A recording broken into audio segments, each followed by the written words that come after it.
Hey there, it's Casey Dim at TaxSaleAcademy.com, and welcome back to this week's episode of the Tax Sale Podcast, where tax sale investing is made easy. Today I want to dive into a question that a lot of people ask me. What is the best market to invest in? Or the more direct version, just tell me exactly where to go to make money. I get it. You want results. You don't want to waste time. And when somebody has years and years of experience in this business, you're assuming that they're gatekeeping, that they're holding some sort of secret list of counties that will always produce gold. But here's the truth. There is no one-size-fits-all best market. And the minute you understand that, your success in this business is going to jump significantly.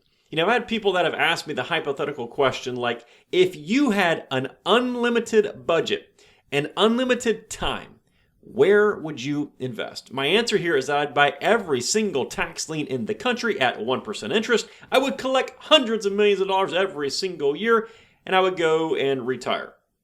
But we all know that's not reality. Here is what reality is. A 60-year-old doctor in Malibu working 50 hours a week, making 7 figures, he's going to invest much differently than an 18-year-old fresh out of high school with $500 to their name. And both of them are going to invest much differently than me, or you, or the next person listening to this podcast or watching this podcast.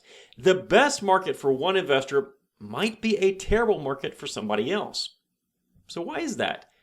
It's because I don't know their background, because I don't know their goals, their risk tolerance, their strategy, and most importantly, you don't know how much work they're willing to put in. You don't know how much money they have to invest. You don't know what the side factors are that will apply to their specific strategy. So again, for that doctor working 50 hours a week, he might only have an hour or two to research properties, and he's going to do it a lot different than somebody that has 40 or 50 hours to invest solely in their tax sale business. Let me give you a real-world example of why the mindset of just copying somebody who has seen success can be very dangerous. A few years back, I was at a tax deed auction. Now, in that county, I had a few parcels that I was working on selling or holding for longer-term type investments. One of those parcels was in a subdivision. That subdivision had little tiny lots. And these lots, these single lots, were not big enough to build on their own. So you had to have 2 lots side by side, which you would combine in order to build. Now, the year prior, I bought 2 lots, I combined those 2 lots, and they were now buildable. At this specific tax deed auction, there was a single lot on both sides of my double lot, and they just so happened to come up for the tax deed sale at the same exact time. So I went to that auction with the intention of buying those lots so I would have a lot that was now 4 lots wide. So this would give me a larger piece than most of the others in that area, which would give it some value. At that auction, one of the lots came up for sale. I bought that property for the opening bid amount, and I was now the owner of 3 lots that were side by side. The other lot on the other side of my double lot came up for auction, and a gentleman started bidding back and forth with me. Eventually, I let him have the property. And he came to me after the fact. And once the auction was over, he said, "Hey, I saw that you were bidding on that lot, so I figured it must be good." Those were his exact words. "What are you going to do with the lot that you purchased?" I explained to him I was combining it with the other double lot parcel that I had, and that one lot on its own in that subdivision was unbuildable. So in other words, he had no idea about the size required to build. He had no idea that the lot he bought was unbuildable and virtually worthless on its own. He saw me bid and he just followed right along.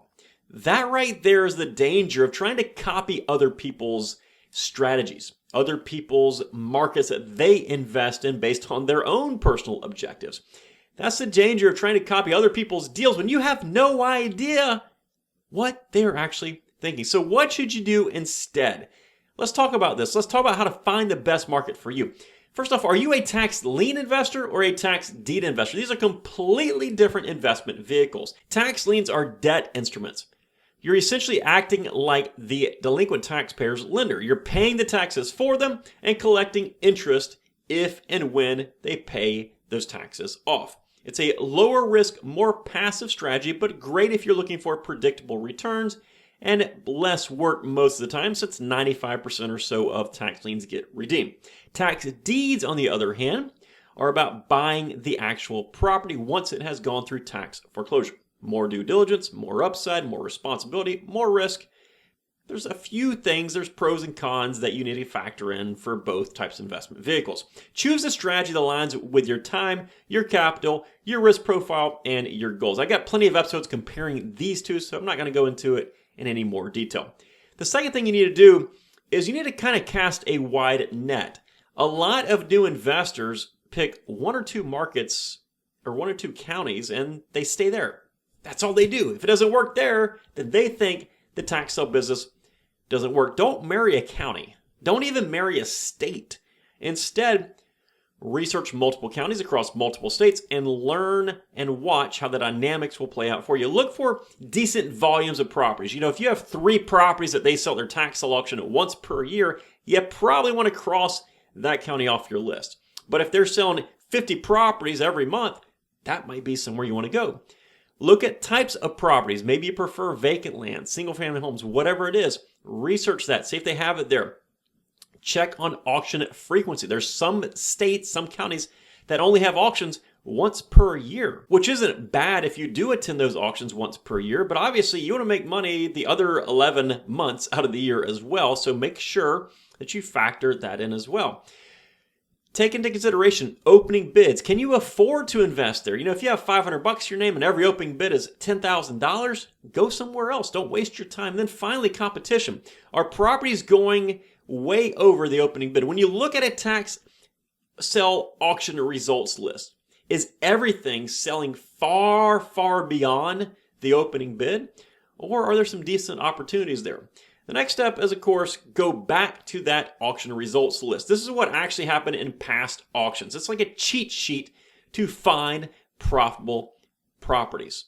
Were properties consistently profitable? When you look at that tax sale results list and compare it to the market value of those properties. And once you know how to do a little bit of due diligence, you can just copy and paste a parcel number into some county websites and very simply know, hey, this property had no margin, or this property had a lot of margin. This guy made a load of money.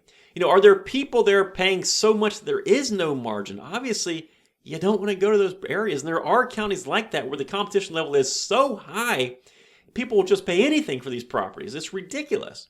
Most counties will publish these auction results. Others you might have to actually manually track by attending or watching online, or just by looking up public records. But the data is going to be critical to figuring out if that market is profitable for you. Otherwise, you're stuck going to the auction and judging it at that specific time. If everything's selling at or above market value based on your previous auction results list, which does happen again in many ultra-competitive markets, don't waste your time there. It's not like suddenly everybody's going to forget about that county and you're going to be the only person that shows up at the auction and make a load of money. If it's ultra competitive based on the previous auction results, skip it. But let's say if it's a rural lot that you're looking at and it's worth $8,000 and it's sold for $1,200, now we're talking. That's the type of auction that you want to go to. The next one is to match your strategy to the market. This is kind of where it all comes together. What exactly is your strategy? Are you looking to buy a house and hold it as a long-term investment? Are you looking to buy a house and do a quick flip? Maybe you're looking for land that you can sell online without ever going to look to see the land. There's different strategies, different approaches that everybody uses. And, there's also different ways that you can approach tax sales. Some auctions require that you go there in person.